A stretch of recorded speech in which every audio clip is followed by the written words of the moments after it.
Sea otters are stealing surfboards in California. Again. 2 years after Otter 841 menaced wave riders near Santa Cruz, there have been new encounters between the furry marine mammals and surfers. On Wednesday, Isabella Orduna was catching some waves at Steamer Lane, a popular surf spot off Santa Cruz, California, when she felt a small nip on her foot.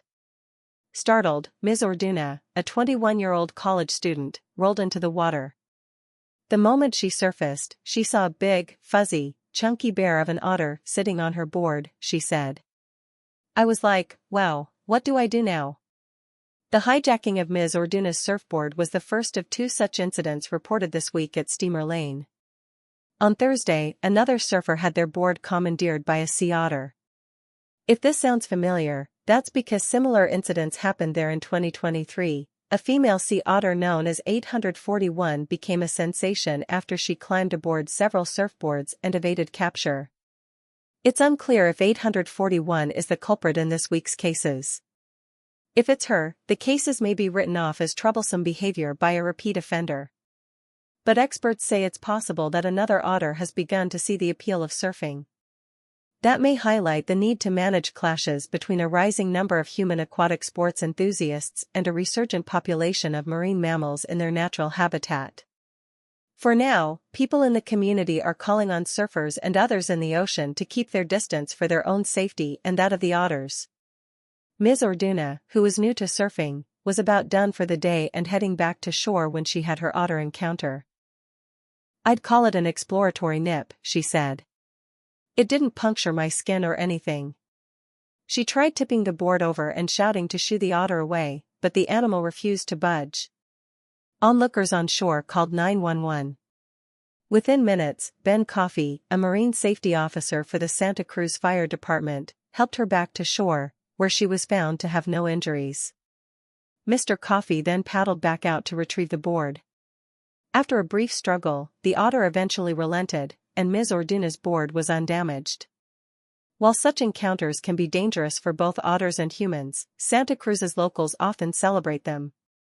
After Otter 841's brush with virality in 2023, her furry face was printed on t-shirts. She inspired an ice cream flavor, and a marijuana dispensary's billboard depicted her biting a surfboard above the words, "Warning, locals have the munchies." Her fame only grew after wildlife officials tried to capture her. While officials pursued 841 in the water, residents booed them from shore and sported shirts that declared being an otter is not a crime. The authorities eventually called off the otter hunt after discovering that 841 was pregnant. After she gave birth, she stopped trying to steal surfboards, leading many to believe her behavior was the result of pregnancy-related hormones. Some thought this was the end of the chaos, but experts felt differently. The number of sea otters and the number of surfers in Santa Cruz have been steadily rising for years, so things like this are likely to occur more frequently, said Gina Bentel, director and senior scientist with Sea Otter Savvy, an organization that works to reduce human-caused disturbances to sea otters and promote responsible wildlife viewing. "The surfer didn't do anything wrong," Ms. Bentel said. "She was just in the wrong place at the wrong time. These otters have nowhere to go that isn't absolutely packed with humans," she said. According to a study conducted by Ms. Bentel and her colleagues, sea otters living in developed areas along California's central coast are disturbed by humans an average of 6 times a day. Not only is this costing the sea otters precious energy, but it's also causing them to lose their fear of humans, leading to more undesirable and risky interactions. "The best way to keep surfers safe," Ms. Bentel said, "isn't to remove or euthanize offending otters, but rather to give them more space." As a result of the current government shutdown, federal wildlife officials, who manage conservation of the otters, did not reply to a request for comment. No one knows which otter is to blame for Wednesday's longboard larceny. "It's not a huge leap to suspect that a past offender might be the perpetrator," Ms. Bentel said. "But otters learn from one another.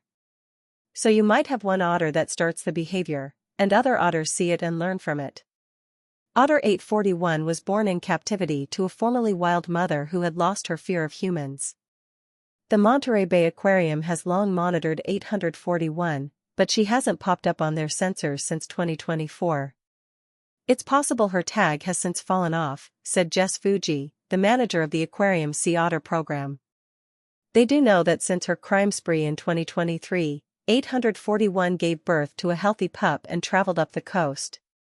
But whether 841 is back to her old ways, or has simply inspired other otters to hang 10, is irrelevant, Ms. Bentel said. She says the community has to come together to ensure people maintain a safe distance from otters and other marine mammals. After Wednesday's encounter, Ms. Orduna agrees. "We're guests in the ocean," she said. Ms. Orduna says she has gained a new respect for sea otters. She is also looking forward to surfing again, but maybe not at Steamer Lane.